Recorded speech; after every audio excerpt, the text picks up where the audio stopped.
Tammy Grimes. They say love makes the world go round. To which we can add, love can also make the world go flat.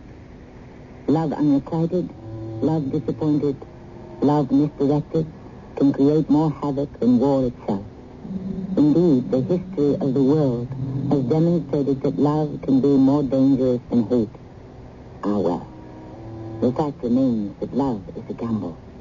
And therefore, there must always be winners and losers. I have experience of the world, my lord. I have no doubt of that. I have seen how the mighty have fallen, how the powerful have been humbled. And do you know what has brought most of them to disaster and disgrace? Tell me, sir. A woman. Yes. A woman has been the cause of all their trouble. I agree. And you still choose to play this hazardous, deadly game? My friend, just as a woman can bring a man down to defeat, so can she raise him up high to victory. Life, death. What is it all but a cast of the dice?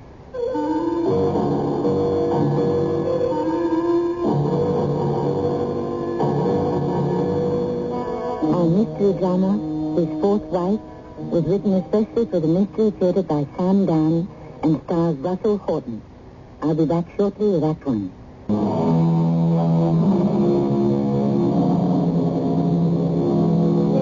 Oh, Cromwell, Cromwell. Had I but served my God with half the zeal I served my king, he would not, in mine age, have left me naked to mine enemies.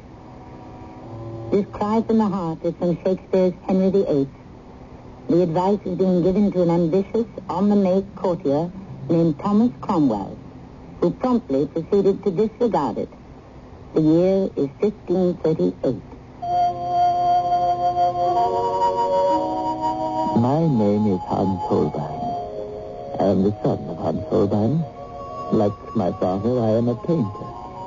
I have come to England from my native Germany. Why? For the money. Painters must eat. I agreed to paint the portraits of two women, and thus alter the history of Europe. My story begins when King Henry VIII spoke to his minister, Thomas Cromwell, and not as an emperor, mind you, but as a lonely, frustrated man. Cromwell, what progress are you making? Progress, Your Majesty? Don't play the fool with me. Sire. Have you found me a wife? Your Majesty, You haven't. And I know why. You oppose my getting married again. Oh, no, Your Majesty. Then why do we dally and delay? The King of England cannot marry just anyone. But the King of England wants to marry someone. Thomas, you know me. I don't like to be lonely at night. I want someone to... Sire, as far as that goes, there any number of willing ladies who... No, Cromwell. No? It must be... She must be my wife. Is this good King Harry? No, Thomas. Harry no longer. Good King... A good time Harry is dead. Long live King Henry. I can no longer dally adulterously with any lady who happens to take my fancy. And may I inquire if even at the risk of my head, why not? I must set my subjects an example, not in lechery, but in virtue. A chaste and virtuous Henry Tudor? It is indeed, sire, a new image. I want a wife, Thomas. Now, do you understand? Yes, Your Majesty. I want a son. But Your Majesty has a son. 2 arrows in the quiver are better than one. Besides, my poor little Edward is sickly. He's weak. How long can he live? We pray to a ripe old age. Cromwell, I mean to have a wife. Yes, Your Majesty. And when all's been said and done, these old bones are cold at night. I understand. No, you don't, not yet. You will one day. And I will see you here tomorrow morning. And you will have the name of my future wife. Of course, Thomas Cromwell already knew her name. But for political reasons or tactical reasons or whatever previous reasons of his own, he had chosen to delay the revelation. But on the very next morning, when he reported to the royal chamber, he pronounced the name of the woman who would become the fourth wife of King Henry VIII. Anne, the Duchess of Cleves.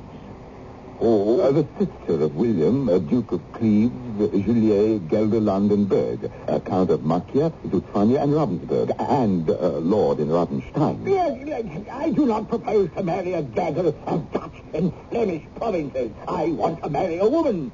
A woman beautiful of face, firm of flesh. A woman soft. Yes, she is all of that and more. Yes. Well, how old is she?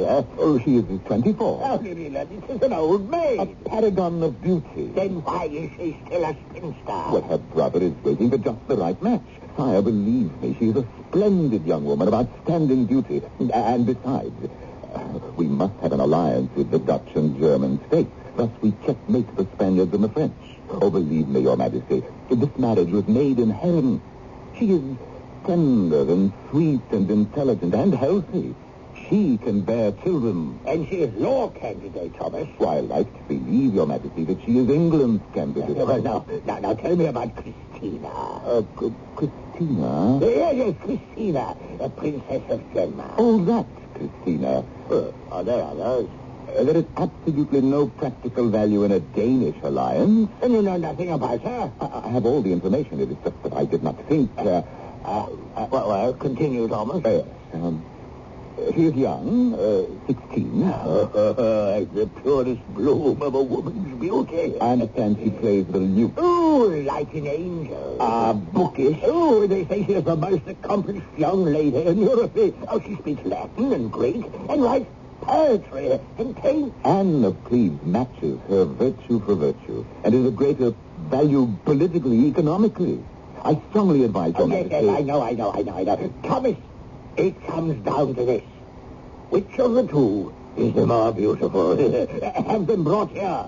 I'll judge for myself. Oh, sire, we are not dealing with livestock, but with ladies who are princesses in their own countries. They cannot be paraded for inspection and placed, as it were, on the block. Oh, so well then, Thomas. What do you suggest? I depend upon you for Wait. Sire? Look. Yes, Your Majesty, where? At the portrait. The painting of my beloved Lady Jane. Oh, the poor girl. She was the wife for me. Why did she die? Cromwell, why did she die? Oh, well, sire, she... No, say nothing, Thomas. You don't know either. At the portrait.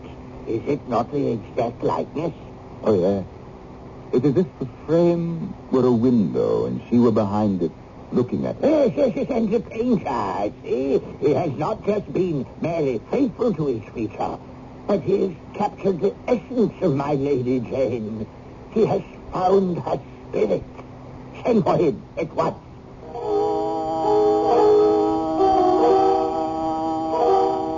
Master Holbein, I have a commission for you. Your Majesty? You're to go to the court of William, Duke of Cleves, and paint me a portrait of his sister Anne. You will also go to Denmark and paint a likeness of Princess Christina. Is that clear? When can Your Majesty arrange for my departure? Oh, I like you, Master Holbein. You cut right to the heart of the matter. Now, consider. I want the exact likeness. Nothing is to be altered in any way. Neither of them is to be flattered. No uncomplimentary feature is to be softened. Oh, is that clear? As a man, I am Your Majesty's servant. As a painter, I am my own master.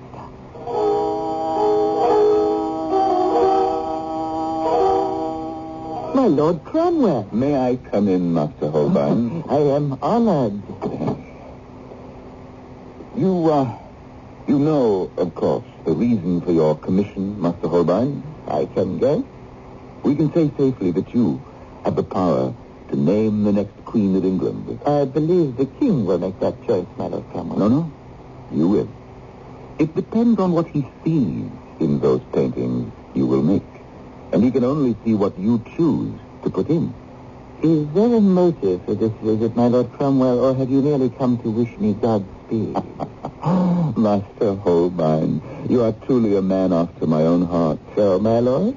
It isn't often that one has a chance to strike a blow for one's country. Whose country are we talking about, my lord? Your country. An artist has no country. He has his paintbrush and his canvas. I believe that a marriage between Henry and Anne of Cleves is in the English nation's best interest. Not to mention your own. A prudent man always knows how to combine patriotism with profit. And so, my lord, what is it that you require of me? It would also be profitable for you if the portrait you paint of Christina of Denmark be less than flattering, and the one of Anne of Cleves be more. Profitable? 5,000 gold marks. My lord, my hand can only paint what my eye can see. Of course.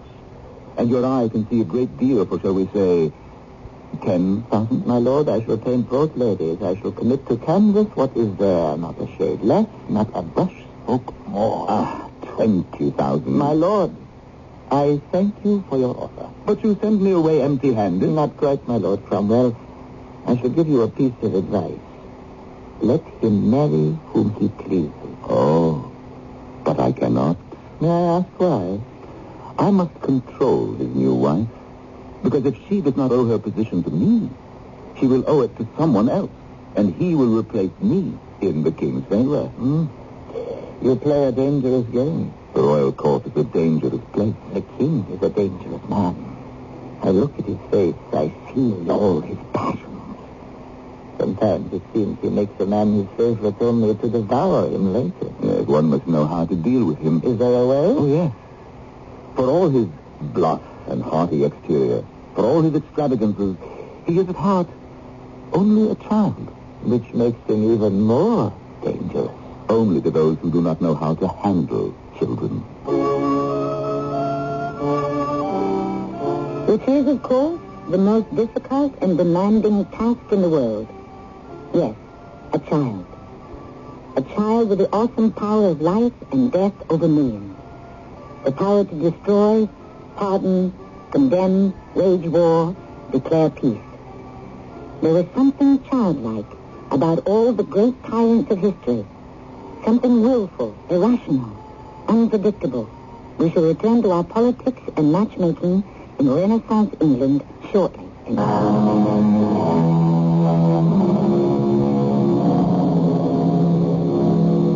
When we think of King Henry VIII, many of us picture an obese glutton with atrocious table manners who married a seemingly endless procession of unfortunate women, each of whom he beheaded soon after the ceremony.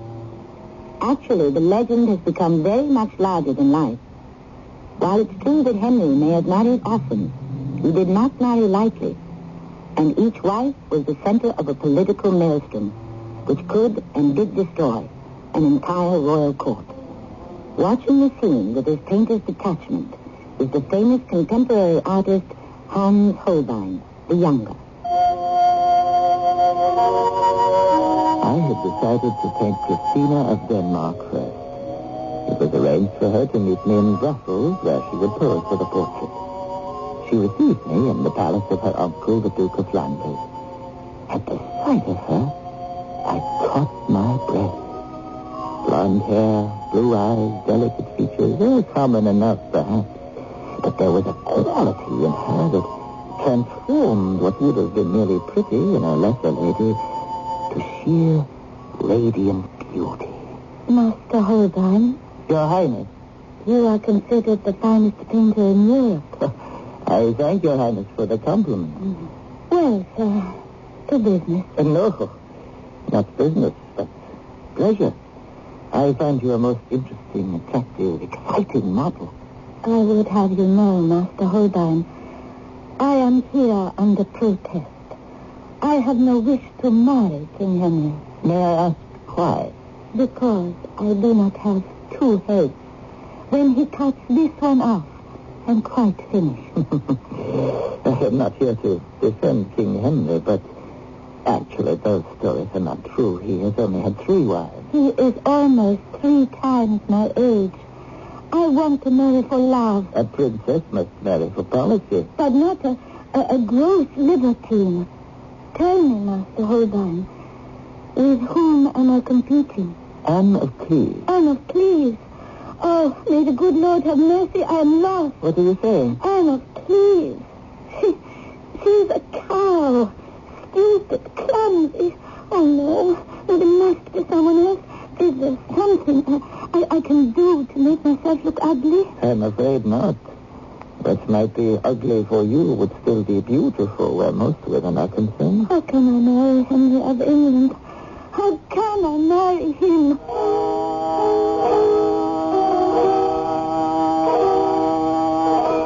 Master Holbein? Yes?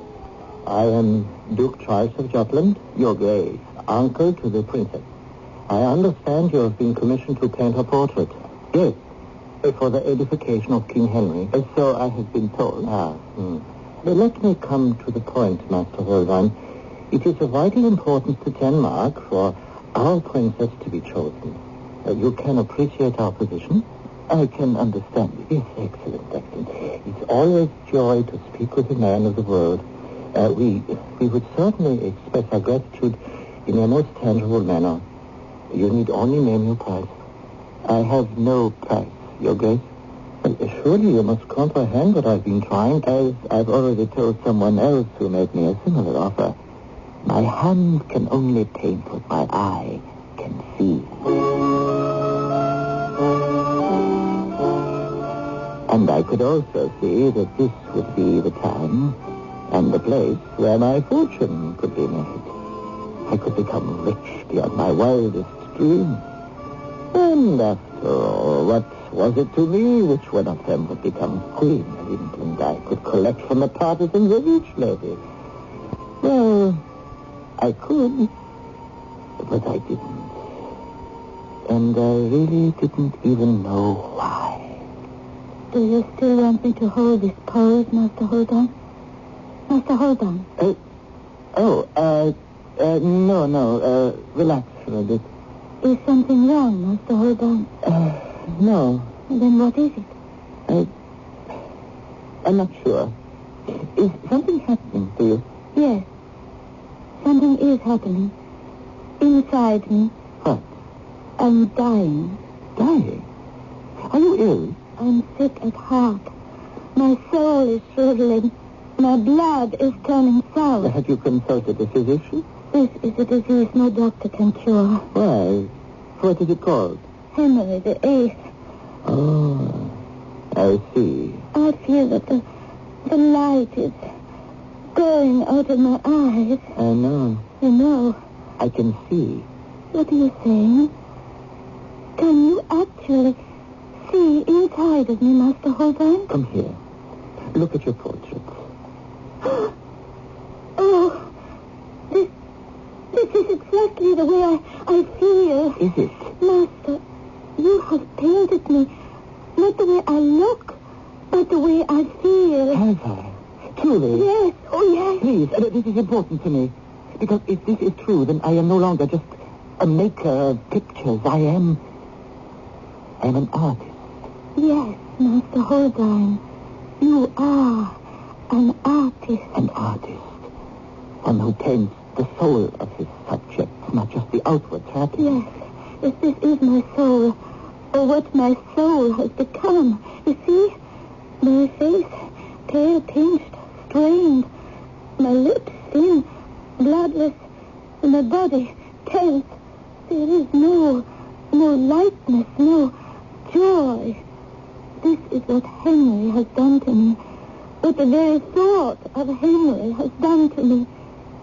You will not have to cut off my head when he tires of me. I am almost dead already.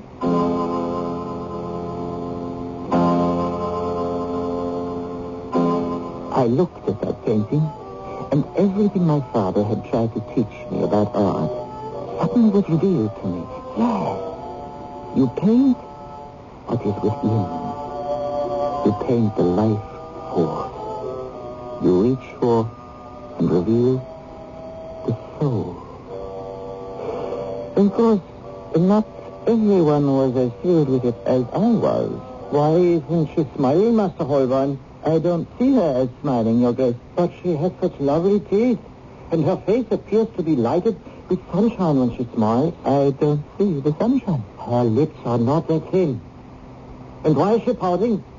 Why her Why am I asking these questions?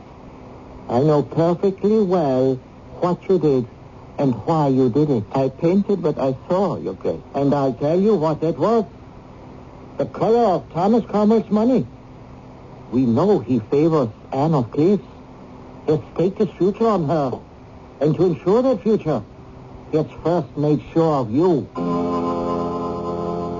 What was the point in the argument? Most people believe what they need to believe.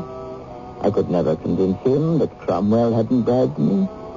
But one person in the palace, at least, was happy. Oh, Master Holbein, how can I ever thank you? I see Your Highness has come to life. Yes, it's as if I had just been born again. How fortunate that I am not required to paint you now. It would be a different Princess Christina. And this one would be the most desirable woman in Europe. Perhaps one day you will be able to paint that Christina. Yes, but King Henry shall never see that painting. When shall he see this one? When I have completed the portrait of your rival. My rival? Oh, I wish her true success. He will consider both pictures at the very same time. Oh, please, Master Holbein, make her beautiful. Your Highness, I know. Your hand can only paint what your eye can see. And so, I journeyed to the castle of Duke William of Cleves. But I had no sooner settled in and prepared my paints when I had a surprise visitor, my Lord Cromwell. And how are you this fine evening, Master Holbein? May I ask what my lord is doing here? Oh, we people who live by intrigue, our work is never finished. I am merely constructing my political bridges. One would hope you are not burning them, my lord. How did you find the Danish princess? Is she as beautiful as they say? Mere words cannot describe that beauty. I dare say. But has your painting done it justice? That will be for the king to decide. Master Holbein, to reopen a certain subject. My answer will still be the same. Is there no way you can be persuaded? No.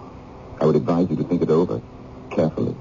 You must consider where your own best interests lie. I am a painter.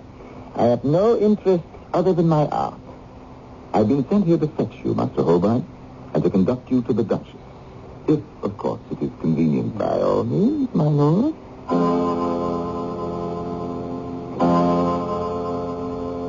Your Grace, may I present Europe's greatest living artist, Master Hans Holbein. Yes. What do you think of the weather, Master Holbein? I believe we're having a drought now. I am sorry to hear that. Your Grace, shall you be ready to begin sitting for your portrait tomorrow morning? Oh, of course. And, what would you like that I should wear, Master Holbein? Blue, I believe. Blue? Oh, I prefer green. You see what I'm wearing now. Your Grace, green is not a good color for you. It isn't? Oh, I never knew that. All my gowns are green. I have nothing blue. It doesn't matter. I can paint in the gown. Oh, no. I want everything to be perfect. I'm sure one of my ladies must have a blue gown. Please, excuse me. Of course, Your Grace. Well, she's not good-looking, but she is good-hearted. She is the logical candidate from every point of view, Holbein. Henry doesn't care a fig for logic. He's only concerned with beauty. Oh, she's not really homely. Look at her closely next time. No, she's not really homely. It's just that she's so ungainly. Because she's been brought up in one of these stolid Flemish courts. But she can be civilized. Dancing masters can teach her to carry herself gracefully. All she needs is polish. Perhaps. Holbein, let me try to make you see things our way. As I've already told you, and as I shall keep telling you, my hand can only paint what my eye can see. That seems to be his slogan, doesn't it? But you never can tell what his eye can see. Because as we have already seen, his eyes can see what may be hidden from ours. After all, the most mysterious power in the world is that special gift of sight that is given to the great artist. At any rate, we shall see what we shall see when I return shortly with Act 3.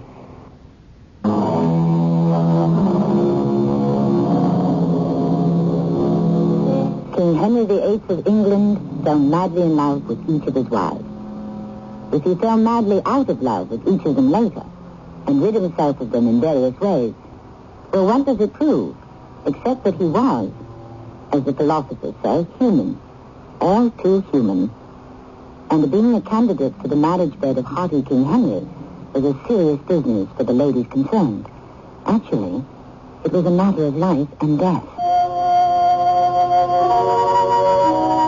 I looked at Lord Thomas Cromwell, and I looked at him with an artist's eye. Never had I seen a face so composed, a manner so serene, such an air of supreme confidence. How was it possible? He was a man whose head could very well be on the executioner's block. My lord, Yes? how can you champion the cause of Anne of Cleves? The very sight of her will arouse a fury of your king. In my young king, perhaps. But Henry is older now. Age does not dim a man's eye for beauty, nor his desire for it. Despite what Henry says, he does not want a ravishingly beautiful woman. He doesn't? No, Master Holbein. He is conscious, yes, all too aware of his limitations. And what are they, my lord? The limitations which come to all of us with age. Therefore, he seeks to remake his image. He should become the chaste, virtuous defender of the faith, an example to his English people. You're sure of it? He told me so himself. Is he sure of it?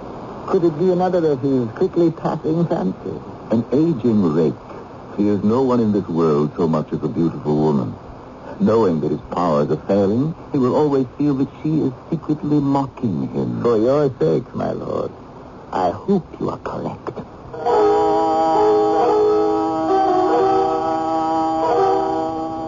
Good morning, Master Holbein. Good morning, Your Grace. I'm ready for you, Master Holbein. I found the blue gown. So I see. But what would you like me to do? Nothing, just sit there. I am not supposed to pose? No, just sit and talk to me. Talk? Oh, What is it? I don't do that very well. Talk. Why not? I don't know. Oh, yes, I do. You see, it's because I feel people are always laughing at me. Why? They're because of the things I say. They're really quite stupid, you know. I don't think so. The whole time, you are flattering me. You think the things you say are stupid? Aren't they? Are you actually painting now? Yes. How can you paint and talk to me at the same time? I find that talking to you brings out certain aspects of your character that are not visible when you are silent. You talk as if you are painting a character. I am. I didn't know that. Has anyone ever told you that you have a rather attractive smile? No. I wonder why not. You smile very rarely. Why? Because I very rarely have anything to smile about. Well, you're smiling now. Yes. Because I'm thinking of Henry. Henry? Yeah. I am in love with Henry. But you haven't even met him. I know. And of course, you realize this is a marriage of state, of convenience. It isn't a love match. Yeah, but it is for me. I love him. You do? Mm-hmm. He's more than twice your age. I could tell you things about him. I know everything, but I love him. I don't understand why. I love him because he will make me Queen of England. Ah, I see. I wonder if you really and truly do. Do you know what it means to be Anne of Cleves, Duke William's fat, clumsy sister? I think you're being very hard on yourself. No, I am being truthful. I repeat what is common gossip. I am a burden to my brother. I am an embarrassment. My only value is my body. my unattractive body, because this ugly body of mine can be used as a pawn to bring him an alliance with his betters. So far, there have been no takers. And now, suddenly, what he scarcely could dare to dream of may come true. He may actually share the wealth of mighty England and be brother in arms to King Henry. Don't stop talking. What? Tell me more.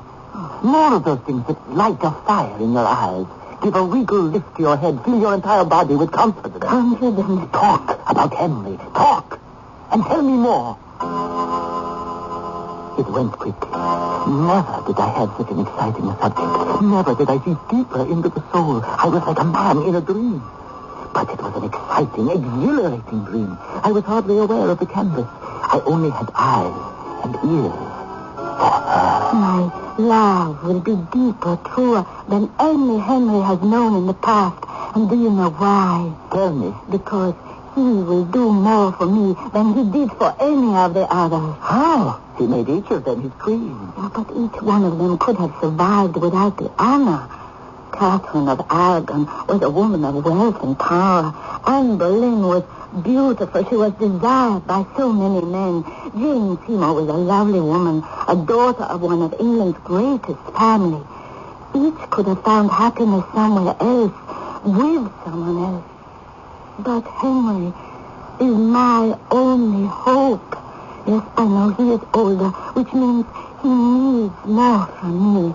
I will be his wife. I will be his daughter. I will be his friend, his nurse. Oh, perfect. Is the painting almost finished? I hate to let go of it. What does that mean? It means that this most marvelous labor must come to an end. May I look? Of course, my dear. Oh, that isn't me. It isn't. Why'd you say that? I look in the mirror, and then I look at the canvas. Look a bit more closely. Now, say that isn't you. Say that isn't your spirit. Your innermost feelings, your longing. Say that isn't the Anne of Cleves you always wanted to be. And the Anne of Cleves that you are in your soul. Well? Yes, it is I. But how did you see it? I thank the Lord who has given me this gift. It is a great gift. And I shall thank him by always using it to show the truth.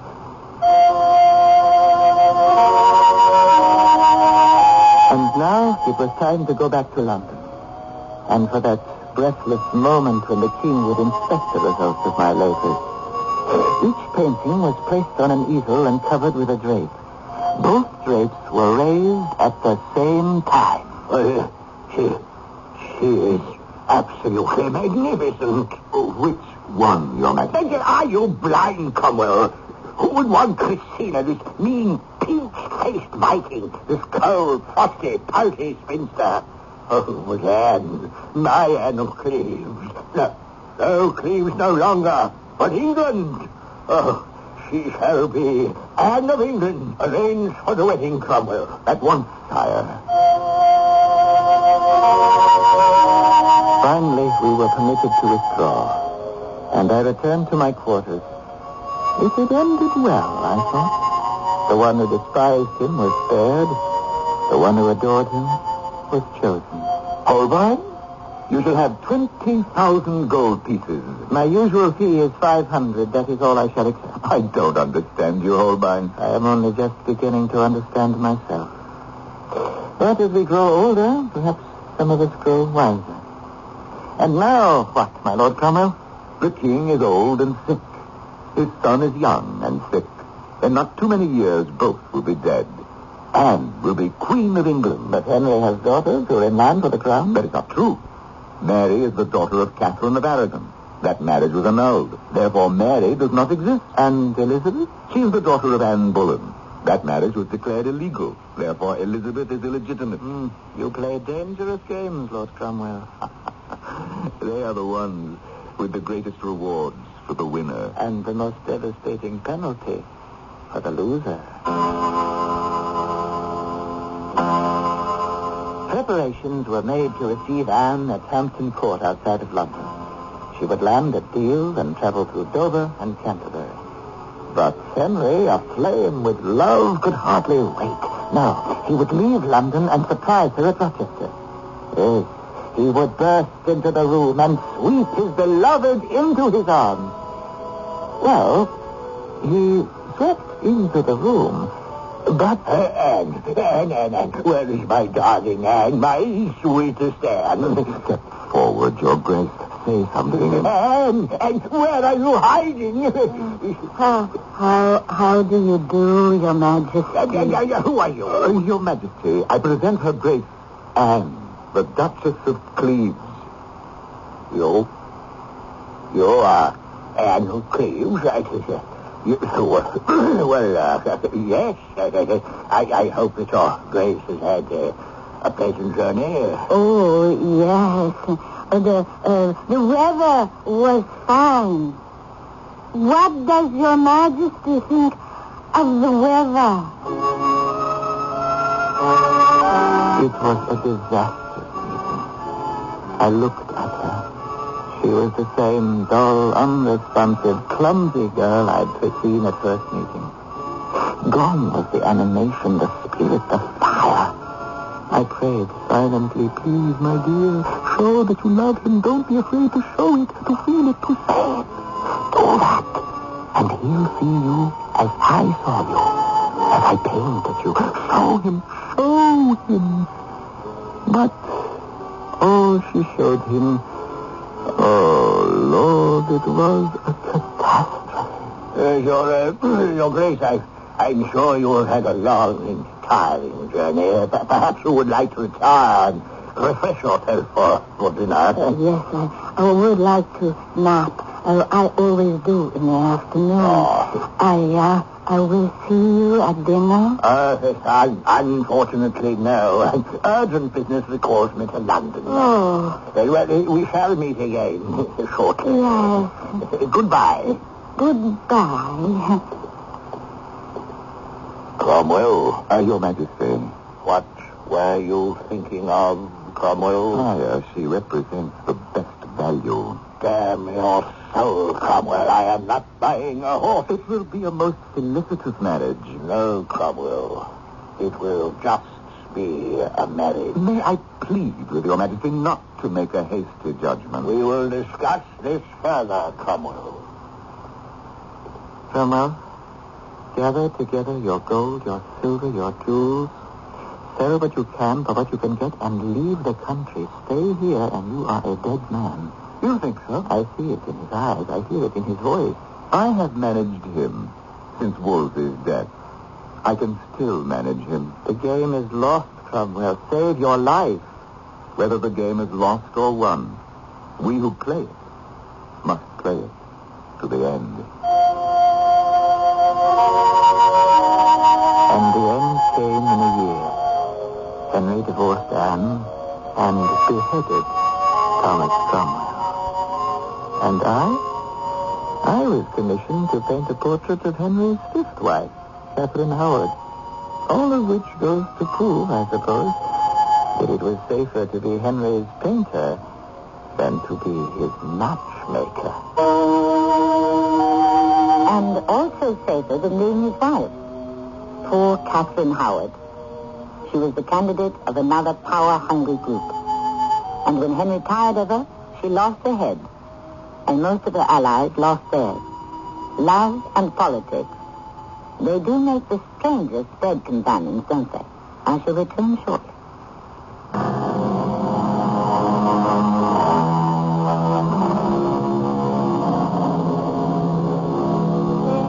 At the beginning of our story, we heard the plaintive cry, "Had I but served my God with half the zeal I served my king."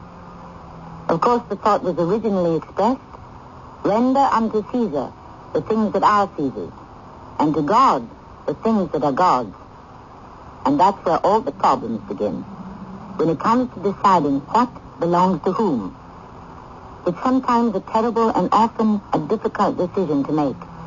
That's why we have so many stories of conflict, passion, and murder, all of which we present here for your enjoyment.